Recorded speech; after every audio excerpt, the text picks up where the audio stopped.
Good morning. Today we will start the new chapter, and that is the forest and wildlife.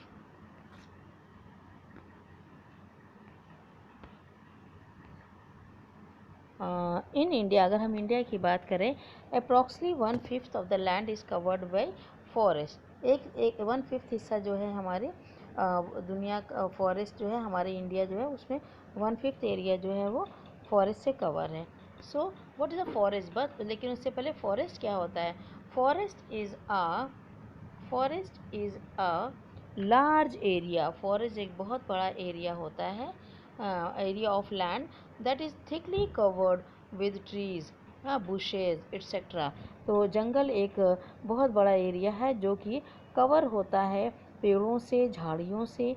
Okay, so forest are useful to us. Forest हमारे लिए बहुत तरीके से लाभदायक होता है, बहुत तरीके से।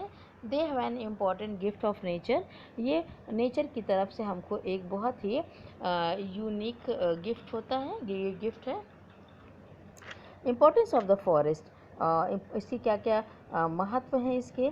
We get many things from the forest. हम फॉरेस्ट से बहुत सारा की चीज़ें मिलती हैं, जैसे कि हमको मेडिसिन है, हर्ब्स है, फ्रूट्स हैं, ये टिम्बर है, लकड़ी है, ये हमको जंगल से मिलती है।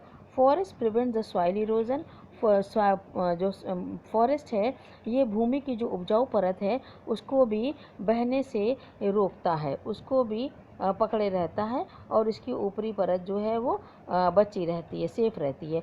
Forest provide shelters of the many varieties of animals. बहुत सारे जो जंगली जानवर हैं वो यहाँ पर रहते हैं।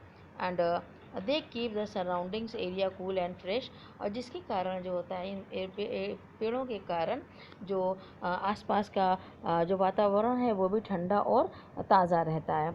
Trees give us oxygen which is essential for our existence. अब ट्रीज़ जो होते हैं वो हमको ऑक्सीजन देते हैं जो किसी भी लिविंग थिंग को सर्वाइव करने के लिए अत्यधिक महत्वपूर्ण है। So the first forest is evergreen forest. जैसे कि नाम से ही लगता है, ऐसा फॉरेस्ट जो साल भर हरा भरा रहता है। So these forest are found in the region which receive 200 centimetre rainfall. ये फॉरेस्ट ऐसी जगह पर पाए जाते हैं जहाँ पर 200 सेंटीमीटर वर्षा होती है। The trees of this forest are tall. और इस तरह के जो पेड़ होते हैं ये लंबे होते हैं और बहुत घने भी होते हैं। The trees never shade their old leaves before coming out of the new one. और यहाँ पर जो पुरानी पत्तियाँ होती हैं वो तभी झड़ती हैं जब नई पत्तियाँ उगाती हैं, इसीलिए ये पेड़ साल भर हरे भरे दिखते हैं। So remain the green are called the evergreen forest.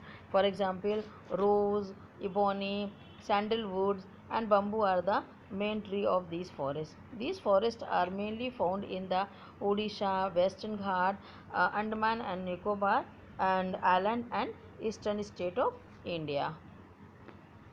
And the second is deciduous forest. These forests are found mainly in the area which receive moderate rainfall, namely in the Deccan Plateau and the Tarai region of the Himalaya. तो इस तरह के forest mainly ऐसी जगहों पर पाए जाते हैं जहाँ पर की जो बारिश है वो ना अधिक होती है ना कम होती है, मॉडरेट टाइप की होती है, रेनफॉल होती है। और ये अधिकतर इनका इस तरह के जो पेड़ हैं वो तराई रीजन या डेक्कन प्लेट्यू में पाए जाते हैं। These trees shade there leave for a fix during of time. और इस तरह के पेड़ एक निश्चित समय के पश्चात अपनी पत्तियों को झड़ जाती हैं, पत्तियां जो गिर जाती हैं सेवरल। जैसे एग्जाम्पल क्या है? द समर सीजन में यहाँ पर पाए जाने वाला साल, टीक और शीशम है जो कि यहाँ की मेन फॉरेस्ट में पाए जाते हैं। The wood of these trees are use for making furniture. और इस तरह की लकड़ियाँ जो हैं वो फर्नीचर बनाने के काम आती हैं। दे आर कॉस्टली और ये बहुत ही बहुमूल्य होती हैं।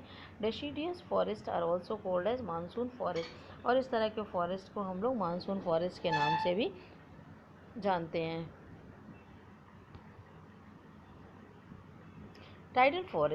Tidal forests are mainly found in the delta of the river and in the area where are the flooded by the sea water. ये tidal forest ऐसे स्थानों पर पाए जाते हैं जहाँ पर नदियाँ जो है डेल्टा बनाती हैं या समुद्र के पानी से जो है वो पानी वहाँ पर जमा रहता है।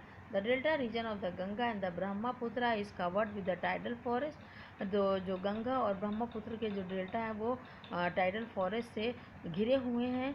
और sundari is the most important trees by grown here. और यहाँ पर सुंदरी जो है वो मेन उगने वाला यहाँ का पेड़ है।